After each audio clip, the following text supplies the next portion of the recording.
ଦୁଃଖ ପୁଣି ଏମିତି ଆସେ।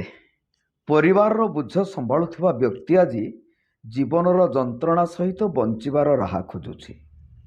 ଏମିତି ଏକ ଦୁଃଖଦ ଭରା ଜୀବନ ଦେଖିବାକୁ ମିଳିଛି ଅଭଣା ପଞ୍ଚାୟତ ଆଳଦା ଗ୍ରାମରେ।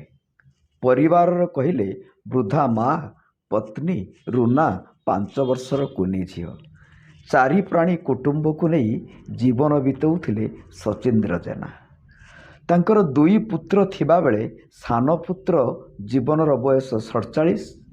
ଜୀବନ ସୁଦୂର ବାଙ୍ଗାଲୋରରେ ଠିକା ଶ୍ରମିକ ଭାବେ କାର୍ଯ୍ୟ କରି ପରିବାର ପ୍ରତିପୋଷଣ କରୁଥିଲେ।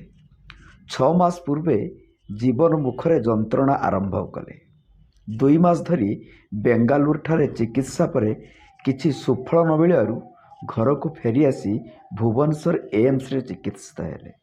ଡାକ୍ତରଙ୍କ ସମସ୍ତ ପରୀକ୍ଷା ନିରୀକ୍ଷା ପରେ ଜୀବନର ମୁଖରେ କର୍କଟ ରୋଗ ବୋଲି ଜାଣିବାକୁ ପାଇଲେ। ପରିବାରର ଲୋକେ ଭାଙ୍ଗି ପଡ଼ିଲେ। ଡାକ୍ତରଙ୍କ କହିବା ମୁତାବକ ଏହା ପ୍ରଥମ ଷ୍ଟେଜର ଥିବାବେଳେ ଏହାକୁ ଚିକିତ୍ସା କଲେ ଭଲ ହୋଇପାରିବ। ମାତ୍ର ଏଥିପାଇଁ ଅଧିକା ଟଙ୍କାର ଆବଶ୍ୟକତା ଅଛି। ଟଙ୍କା ଆସିବ କେଉଁଠୁ? ଦିନ ମଜୁରିଆ ଯାହା ଦିନରେ ରୋଜଗାର କରେ ରାତିରେ ତ ଚୁଲି ଜଳେ। କିନ୍ତୁ ଜୀବନଙ୍କ ପାଖରେ ଯାହା ସମ୍ବଳ ଥିଲା ସବୁ ବିକି ଭାଙ୍ଗି ଖର୍ଚ୍ଚ କରିସାରିଲେଣି।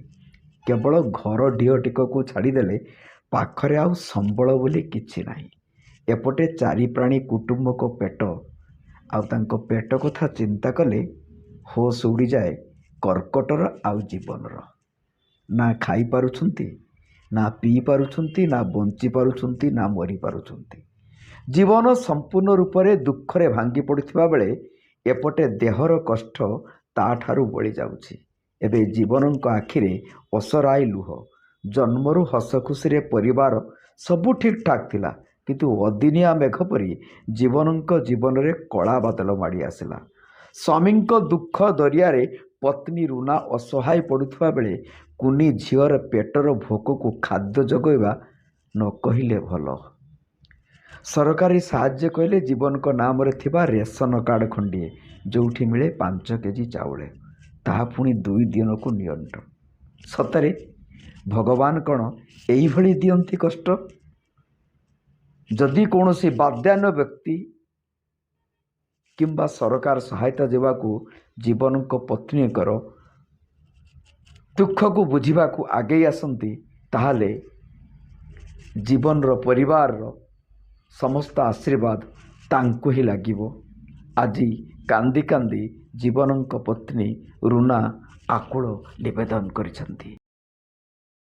ଗୀତାଞ୍ଜଳି ମହାଳିକ, ଘର ଆଳଦା।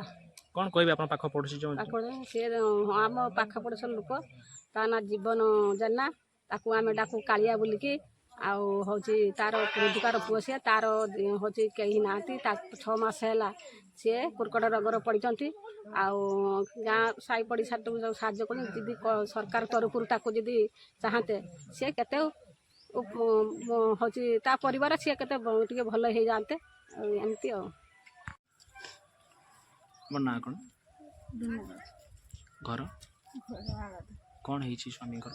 ସ୍ୱାମୀଙ୍କର 6 ମାସ ପୂର୍ବରୁ ମାନେ ବେଙ୍ଗୁଲୁରୁ ଦେଖାଇଲେ ଯେ ଡକ୍ଟର ଦେଖେଇଲେ, କହିଲେ ମାଂସ ଟିକେ ବଢ଼ିଛି, ଆମେ ମେଡ଼ିସିନ ଦେଉଛି।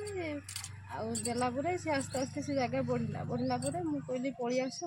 ସେଇଠି 3 ମାସ ହେଲା ଆସିଲେଣି। ଅକ୍ଟୋବର ମାସ ପୂର୍ବରୁ ଆସିକି ଘରେ ରହିଛନ୍ତି। ଆଉ ମୁଁ ଏମ୍ସ ଆଉ ଆଡ଼େ ନ ଦେଖିକି ଏକାଥରେ ଏମ୍ସ ନେଇଗଲି। ଏମ୍ସରୁ ନେଇକି ଦେଖେଇଲା ପରେ ସବୁ ଏମ୍ସ ବହୁତ ଭିଡ଼, ସେଟା ସବୁ ଟେଷ୍ଟ ସରିଲାକୁ ଲାଷ୍ଟ ଟେଷ୍ଟ ବାଇପାସ୍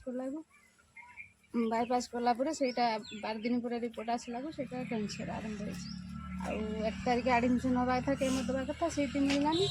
ଆଉ 16 ତାରିଖ ଯାଇକି ଆମେ ଆଡ଼ମିସନ୍ ହେଲେ, ମଙ୍ଗଳବାର ରାତି 8ଟା ବେଳେ ଆମେ 6ଟା ବେଳେ ଆଡ଼ମିସନ୍ ହେଇକି କେମୋ ଷ୍ଟାର୍ଟ କଲେ। ଡକ୍ଟର କ'ଣ କହୁଛନ୍ତି? ଡକ୍ଟର କହୁଛନ୍ତି ଭଲ ହେଇଛି।